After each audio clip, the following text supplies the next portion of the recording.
पक्ष कोणी चोरला असं उबाटाच्या केदार दिघे यांनी जो प्रश्न विचारला आहे त्याला या बॅनरद्वारे आम्ही उत्तर दिलेलं आहे।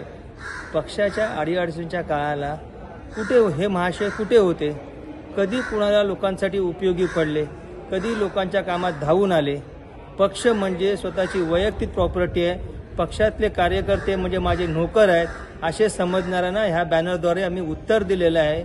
ज्यांनी विचार आणि विचारधारा घाण टाकले त्यांनी आम्हाला चोरणं आणि ह्या गोष्टी शिकू नये। पक्षातले कार्यकर्ते तुमचे गुलाम नाहीत हे लक्षात घ्या। पक्ष हा विचारधारेवर चालतो। केदारजी आपल्याला ह्या गोष्टींची माहिती असली पाहिजे, ज्यांना राजकारणाचा समाजकारणाचा काही गंध नाही। उंटावरनं जे शेळ्या हाकत आहेत त्यांनी हिंदुत्वाच्या आणि राजकारणाच्या गप्पा करू नये। तुम्ही आत्ता आलात, थोडं परिपक्व व्हा आणि मग ह्या गोष्टीच्या गप्पा मारा, हे तर आम्हाला तुम्हाला सांगणं आहे।